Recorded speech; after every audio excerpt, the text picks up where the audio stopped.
अंधों की सूची। एक बार बादशाह अकबर ने बीरबल को राज्य के अंधों की सूची लाने का आदेश दिया। एक दिन में यह कार्य असंभव था, इसलिए बीरबल ने अकबर से 1 सप्ताह का समय मांग लिया। अगले दिन बीरबल दरबार में उपस्थित नहीं हुआ।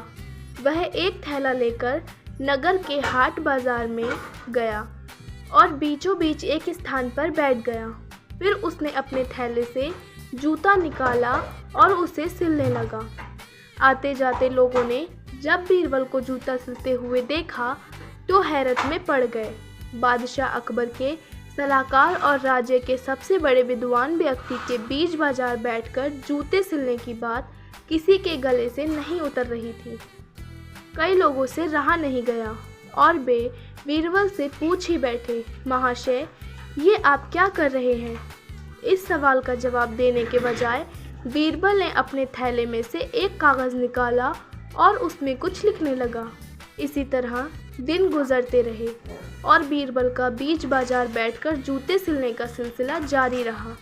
ये आप क्या कर रहे हैं? जब भी ये सवाल पूछा जाता वह कागज़ पर कुछ लिखने लगता। धीरे धीरे पूरे नगर में ये बात फैल गई कि बीरबल पागल हो गया है। एक दिन बादशाह का एक काफिला उसी बाजार से निकला। जूते सिलते हुए बीरबल पर जब अकबर की दृष्टि पड़ी तो बीरबल के पास पहुँचे और सवाल किया, बीरबल, ये क्या कर रहे हो? बीरबल अकबर के सवाल का जवाब देने के बजाय कागज़ पर कुछ लिखने लगा। ये देख अकबर नाराज़ हो गए और अपने सैनिकों से बोले, बीरबल को पकड़कर दरबार ले चलो। दरबार में सैनिकों ने बीरबल को अकबर के सामने पेश किया।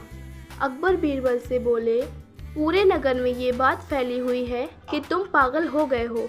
आज तो हमने भी देख ही लिया। क्या हो गया है तुम्हें? जवाब में बीरबल ने एक सूची अकबर की ओर बढ़ा दी। अकबर हैरत में उस सूची को देखने लगे। तब बीरबल बोला, जहाँपना, आपके आदेश अनुसार राज्य के अंधों की सूची तैयार है। आज हफ्ते का आखिरी दिन है और मैंने अपना काम पूरा कर लिया है। सूची काफ़ी लंबी थी। अकबर सूची लेकर उसमें लिखे नाम पढ़ने लगे। पढ़ते पढ़ते जब वे सूची के अंत में पहुँचे तो वहाँ अपना नाम लिखा हुआ पाया। फिर क्या, वे बौखला गए। बीरबल, तुम्हारी ज़रूरत कैसे हुई हमारा नाम इस सूची में डालने की? अकबर बीरबल पर बिफरने लगा।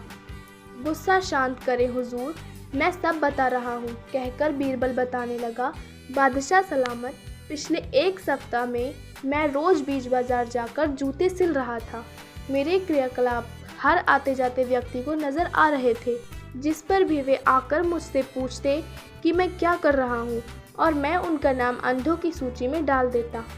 सब आंखें होते हुए भी अंधे थे। हुजूर, गुस्ताखी माफ़। हुजूर, ये सवाल आपने भी किया था, इसलिए आपका नाम भी इस सूची में है। अब अकबर क्या कहते, वे निरुत्तर हो गए।